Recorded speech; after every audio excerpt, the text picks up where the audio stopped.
ಮಂಡಿಸಿದ್ದಾರೆ. ತನ್ಮೂಲಕ ಈಗ ಕೇಳುವಂಥದ್ದೇನು ಅಂತ ಹೇಳಿದರೆ, ಧರ್ಮಸ್ಥಳ ದೇವಸ್ಥಾನದ ಪರವಾಗಿ ಹಾಕಿದಂಥ ಅರ್ಜಿಯಲ್ಲಿ ಅದನ್ನು 2I ಆ ಸೆಕ್ಷನ್ನ ಪ್ರಕಾರ ಕನ್ಸಿಡರ್ ಮಾಡಿ ಅದಕ್ಕೆ ಹಲವಾರು ವ್ಯಾಖ್ಯಾನಗಳನ್ನು ನೀಡ್ತಾ ಇದ್ದಾರೆ. ಅದರ ಬಗ್ಗೆ ಯಾವುದನ್ನು ನಾನು ಈಗ ಹೇಳಲಿಕ್ಕೆ ಉಲ್ಲೇಖಿಸುವುದಿಲ್ಲ, ಯಾಕಂದರೆ ಅದು ನ್ಯಾಯಾಲಯ ತೀರ್ಮಾನ ಮಾಡಬೇಕು.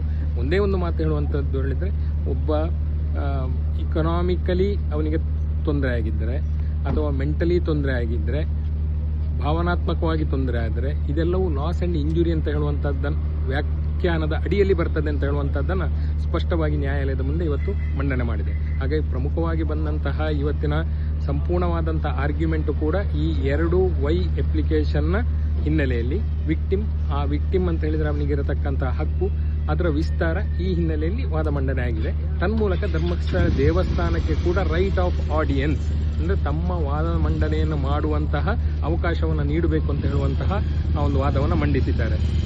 ಅದರ ಪ್ರಕಾರ ಆರಂಭದಿಂದ ತನಿಖಾ ಕಾಲದಿಂದ ತನಿಖೆ ಮುಗಿಯುವಲ್ಲಿಯ ತನಕ ಆ ಹಂತದಲ್ಲಿ ಈವನ್ ಕೋರ್ಟಿನ ಕಲಾಪಗಳು ಮುಗಿದ ನಂತರ ಅಪೀಲ್ನ ಹಂತದಲ್ಲಿ ಕೂಡ ಅವರಿಗೆ ಭಾಗವಹಿಸುವಂತಹ ಅವಕಾಶ ಇದೆ ಅಂತ ಹೇಳುವಂತಹ ಆ ವಿಚಾರವನ್ನು ಕೂಡ ನ್ಯಾಯಾಲಯದ ಮುಂದೆ ಸ್ಪಷ್ಟಪಡಿಸಲಾಗಿದೆ. ಈಗ ಮುಂದಿನ ವಿಚಾರಣೆ 13/2 ಎರಡು ವಿಚಾರಗಳನ್ನು ಅಲ್ಲಿ ಮೆನ್ಷನ್ ಮಾಡಿದ್ರು. ಒಂದು ಸುಪ್ರೀಂ ಕೋರ್ಟ್ ಸಂಬಂಧಪಟ್ಟ ಹಾಗೆ, ಮತ್ತೊಂದು ಸಂತ್ರಸ್ತ ಅನ್ನುವಂಥ ರೀತಿ. ಸರ್, ಸಂತ್ರಸ್ತ ಅದಕ್ಕೆ ಕುರಿತಾಗಿ ಹೇಳ್ತೇನೆ, ಯಾಕಂದ್ರೆ ತುಂಬಾ ಚರ್ಚೆಗೆ ಬಂದಂತ ವಿಚಾರ.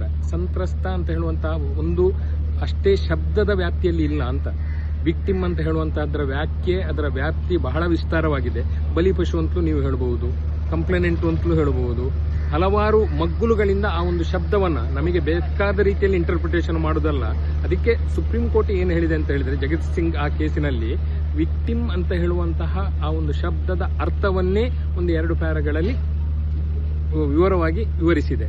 ಯಾವುದೆಲ್ಲ ಬರ್ತದೆ, ಯಾರೆಲ್ಲ ಬರ್ತಾರೆ, ಆ ಒಂದು ಶಬ್ದದ ಅಡಿಯಲ್ಲಿ ಆ ಡೆಫಿನೇಷನ್ ಅಂಡರ್ಲಿ ಯಾರೆಲ್ಲ ಬರ್ತದೆ ಅಂತ ಹೇಳುವಂತದ್ದನ್ನ ಸುಪ್ರೀಂ ಕೋರ್ಟ್ ಹೇಳಿದೆ. ಅದನ್ನ ಅಲ್ಲಿ ವಿವರಿಸಿದಂತಹದ್ದು.